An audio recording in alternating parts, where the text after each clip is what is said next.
যেমনটা বলা হচ্ছিল যে আমেরিকা ও ইরানের মধ্যে আলোচনা হবে, সেই আলোচনা এখন সম্পূর্ণ হয়েছে। এই আলোচনায় ওমান মধ্যস্থতা করেছে। যদিও ট্রাম্প বলেছিলেন যে কোনো মধ্যস্থতা হবে না, কিন্তু ইরান বলেছিল যে মধ্যস্থতা ছাড়া আমেরিকা ও ইরানের মধ্যে কোনো আলোচনা হবে না। এখন ওমান মধ্যস্থতা করেছে। এই আলোচনা থেকে কি ফলাফল বেরিয়ে এসেছে, আলোচনা কিভাবে হয়েছে? দেখুন, ইরান ও আমেরিকার মধ্যে ওমানে যে আলোচনা হয়েছে তা নিউক্লিয়ার ডিলকে কেন্দ্র করে। এই আলোচনায় সারা বিশ্বের নজর ছিল। প্রথম দফার আলোচনা শেষ হয়েছে। এখন এই আলোচনার পর আন্তর্জাতিক মিডিয়া ও বিশেষজ্ঞদের মধ্যে 5টা বড় বিষয় উঠে এসেছে, যাকে ইরানের 5টি বড় কূটনৈতিক জয় বলা হচ্ছে। প্রথম জয়, ইরান শুরু থেকেই বলেছিল যে তারা সরাসরি আমেরিকার সাথে কথা বলবে না, এবং ঠিক তাই হয়েছে। এই আলোচনায় আমেরিকার পক্ষে ট্রাম্পের প্রতিনিধি স্টিভ বিটকফ এবং ইরানের পক্ষে বিদেশমন্ত্রী আব্বাস আরাগচি উপস্থিত ছিলেন। ওমানের বিদেশমন্ত্রী হামাদ মধ্যস্থতা করেছেন। আলোচনা একটা আলাদা কক্ষে অনুষ্ঠিত হয়েছে, যেখানে অনুবাদকের মাধ্যমে কথা বলা হয়েছে। দ্বিতীয় জয়, ট্রাম্প প্রশাসন ইরানকে হুমকি দিচ্ছিল যে যদি ইরান ডিলে রাজি না হয় তবে তারা ইরানে হামলা করবে, কিন্তু এই আলোচনায় কোনো ধরনের হুমকি বা চাপ দেওয়া হয়নি। আলোচনার শান্তিপূর্ণ পরিবেশে হয়েছে। তৃতীয় জয়, ইরান কোনো ধরনের চাপ অনুভব করেনি। গত 1 মাস ধরে ইরান তার সামরিক শক্তি প্রদর্শন করেছে, যার মাধ্যমে তারা বার্তা দিয়েছে যে তারা কারো চাপে নত হবে না। চতুর্থ জয়, ইরান স্পষ্ট করে বলেছে যে তারা একটা ন্যায্য স্থায়ী ডিল চায়, যা শুধু নিউক্লিয়ার প্রোগ্রাম নিয়ে হবে, মিসাইল বা ব্যালিস্টিক মিসাইল প্রোগ্রাম নিয়ে নয়। পঞ্চম জয়, নেতানিয়াহু লিবিয়া স্টাইলে ইরানের নিউক্লিয়ার প্ল্যান্টে নিষেধাজ্ঞা দেওয়ার কথা বলেছিলেন, কিন্তু আলোচনায় এই বিষয়টি উঠেইনি। পরবর্তী পদক্ষেপ, পরবর্তী আলোচনা শনিবার হবে, তবে কোথায় হবে তা এখনও ঠিক হয়নি। ওমানে হবে না। এই আলোচনাকে ইতিবাচক হিসেবে দেখা হচ্ছে, তবে ভবিষ্যতে কী হবে তা সময় বলবে। ইরান ও আমেরিকা উভয়ই জোর দিচ্ছে যে কোনো চাপ নয়, একটা ন্যায্য স্থায়ী সমঝোতায় কেবল গ্রহণযোগ্য হবে। রাশিয়া ও চীনের সমর্থনও ইরানের পক্ষে রয়েছে, যা এই ডিলের গতিপথ নির্ধারণে গুরুত্বপূর্ণ ভূমিকা রাখবে।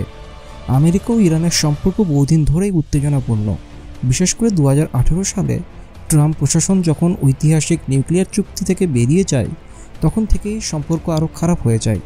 এরপর ইরানের ওপর একের পর এক নিষেধাজ্ঞা এবং সামরিক হুমকির মধ্য দিয়ে দুই দেশের মধ্যে যুদ্ধ পরিস্থিতিও তৈরি হয়েছিল। কিন্তু এরপর যখন উভয় দেশ বুঝতে পারে যে সংঘর্ষের চেয়ে সমঝোতা অনেক বেশি লাভজনক, তখন আবার আলোচনা শুরু হয়। তবে ইরান শুরু থেকেই বলেছিল তারা সরাসরি আমেরিকার সাথে কথা বলবে না, তাদের মধ্যে আলোচনা হবে কোনো তৃতীয় পক্ষের মাধ্যমে।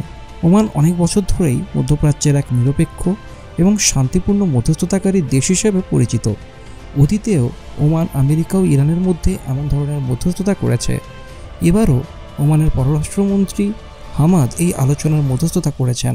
এই আলোচনার মূল উদ্দেশ্য ছিল নিউক্লিয়ার প্রোগ্রাম নিয়ে একটা নতুন বা হালনাগাদ চুক্তি করা। ইরান বলেছে তারা শুধুমাত্র পারমাণবিক প্রোগ্রাম নিয়ে আলোচনা করবে, মিসাইল বা অন্যান্য সামরিক ইস্যু নিয়ে নয়। এটা ইরানের একটা গুরুত্বপূর্ণ অবস্থান। ইরানের 5টি কূটনৈতিক জয় বিশ্লেষণ। সরাসরি কথা না বলা। ইরান প্রথম থেকেই বলে আসছিল যে তারা আমেরিকার সাথে সরাসরি বসবে না, ঠিক তাই হয়েছে।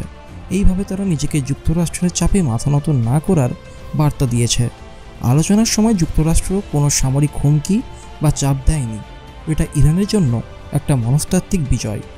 ইরান সাম্প্রতিক সময়ে তার সামরিক শক্তির প্রদর্শন করে একটা বার্তা দিয়েছে তারা আত্মসমর্পণ করবে না।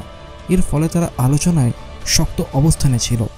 ইরান স্পষ্টভাবে জানিয়ে দিয়েছে যে আলোচনা কেবল পারমাণবিক কর্মসূচি নিয়েই হবে, অন্য কোনো বিষয় নয়। এটা একটা কৌশলগত সীমারেখা তৈরি করেছে। ইসরায়েলের নেতানিয়াহু যেভাবে ইরানের বিরুদ্ধে কঠোর পদক্ষেপের আহ্বান জানিয়েছিলেন, আলোচনা তার সম্পূর্ণভাবে উপেক্ষা করেছে। এটা ইরানের জন্য একটা কূটনৈতিক স্বস্তির বিষয়। পরবর্তী দফার আলোচনা শনিবার হবে, তবে সেটা ওমানে হবে না। এর মানে হচ্ছে আলোচনা এক জায়গায় সীমাবদ্ধ না থেকে আরও বড় পরিসরে ছড়িয়ে পড়েছে। এর পেছনে আন্তর্জাতিক কূটনীতির জটিলতা ও বিভিন্ন দেশের ভূমিকা থাকতে পারে। ইরান এখন আর একঘরে নয়, বরং কৌশলগতভাবে নিজের অবস্থান সুদৃঢ় করেছে। আমেরিকা ও ইরান উভয় পক্ষই আলোচনার মাধ্যমে সমাধানে আগ্রহী। রাশিয়া ও চীন ইরানকে সমর্থন দিয়ে আরও শক্তিশালী করেছে, যাই আলোচনাকে প্রভাবিত করতে পারে। এই আলোচনা হলো কেবল শুরু। এখনও অনেক কিছু নির্ভর করছে পরবর্তী বৈঠকগুলোর ওপর, কিন্তু প্রথম দফার ইরান যেভাবে নিজের অবস্থান ধরে রেখেছে সেটা নিঃসন্দেহে তাদের একটা বড় কূটনৈতিক বিজয়। ভবিষ্যতে চুক্তি কার্যকর হলে এটা বিশ্ব রাজনীতির জন্য একটা বড় মোড় হতে পারে।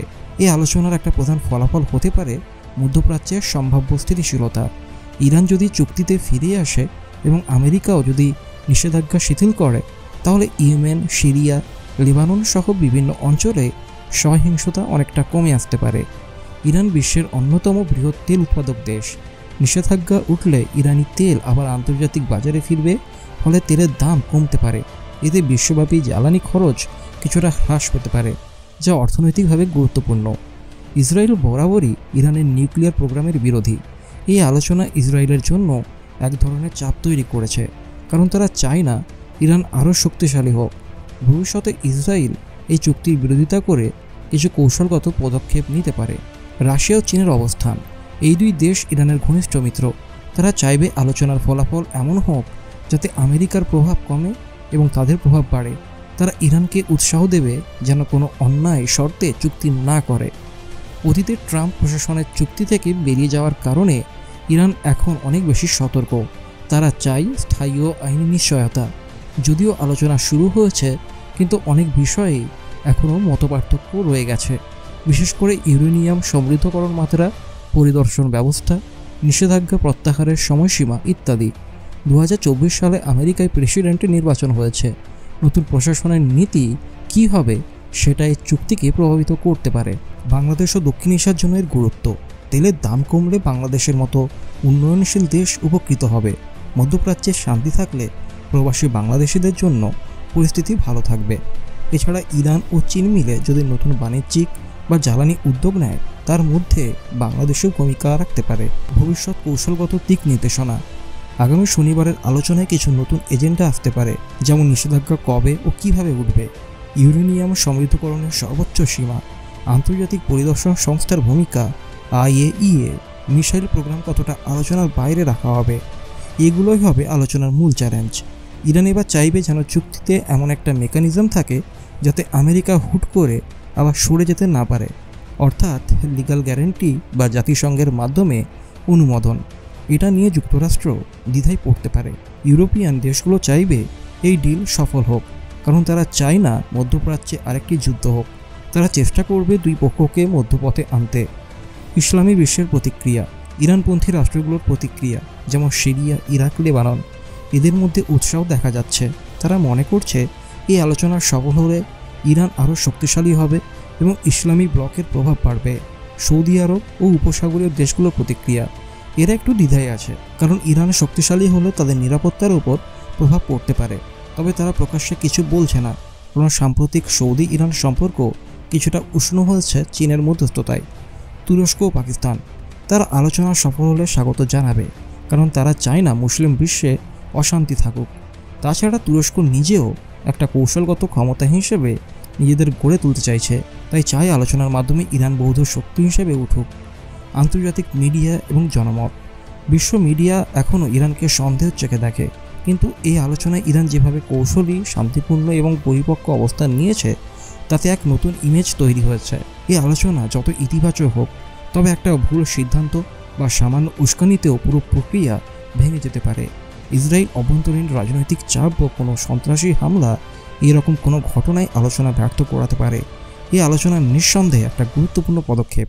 ইরান কূটনৈতিকভাবে যা অর্জন করেছে তা তাদের আত্মবিশ্বাস বাড়িয়েছে। একই সাথে আমেরিকারও অবস্থান কিছুটা নমনীয় হয়েছে। এখন বাকি আলোচনা কিভাবে এগোয় তা নির্ভর করবে দুই দেশের বাস্তববাদী দৃষ্টিভঙ্গির ওপর। তো বন্ধুরা, এই ছিল ভিডিওটি ভালো লাগলে অবশ্যই একটি লাইক করবেন, আর চ্যানেলে নতুন হয়ে থাকলে অবশ্যই চ্যানেলটিকে সাবস্ক্রাইব করে বেল আইকন প্রেস করবেন।